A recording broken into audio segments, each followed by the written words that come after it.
Okay, we're ready. You know, for the record, this is my favorite combination I wear. I don't know where I got this shirt, but when I got out of the shower and I'm feeling all fresh, and I love my lavender and I love this green. And when I was a little kid, I actually had a GT. This was back in maybe '83. My parents spent a lot of money on this GT, and it was lavender. It was this color. I thought it was so cool. So this is a food for thought video, and I think I'm gonna start like putting in parentheses FFT on some of my videos, so people know that it's like a food for thought. It's not necessarily something that I just believe with absolute certainty.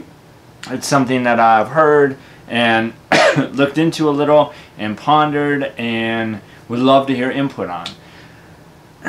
So essentially what I've heard is I've actually heard men get some idea of attraction level that their woman has to them based on when they want to have sex with them. So if a woman is wanting to have sex with her man when she's ovulating, she tends to see him as more of somebody she wants to have children with, somebody who's a protector, and somebody who's, I guess, for all intents and purposes, just a more manly man.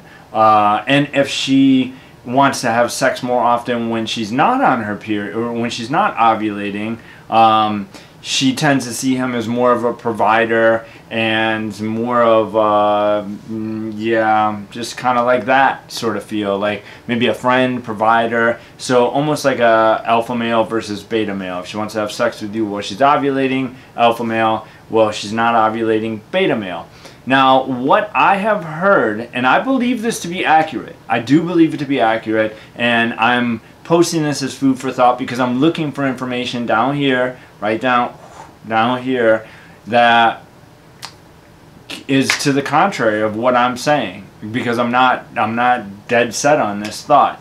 But what I've heard is that when a woman is taking hormones, it basically tricks her body into constantly thinking that she's not ovulating, and she actually gives off a different smell, and her partner selection as a result is very, very different. So a woman who is on birth control tends to have a harder time with alpha males. They tend to pick different partners, frequently marry different partners, oftentimes even end up breeding with these partners, potentially later getting off of birth control and then having some resentment towards this partner, like, why aren't you more manly, or why are you, you know, so passive, or why are you, because they selected them through the entire process. They selected somebody and even found attractive somebody that they saw as more of a provider, because their body was being tricked into this non-ovulating state perpetually. So I think that's really kind of it. That's the entire thought. But I mean, if you think about the psychology of it and the potential accuracy of it, I mean, it makes sense. It's one of those things that you hear it and you're like, that makes total sense.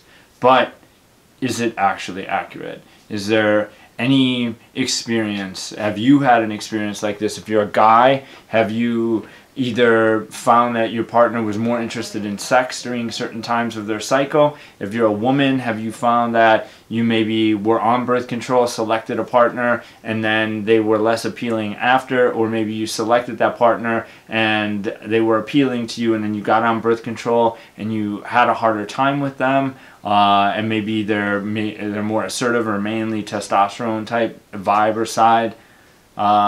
Yeah, this one will be interesting. I mean, it's a short video, and some of my videos are short, but it's like, I got to get this stuff off my chest, and I think there's no better spot to have a back and forth and an open dialogue and a campfire conversation than here in the comment section. So, it's a mellow night here.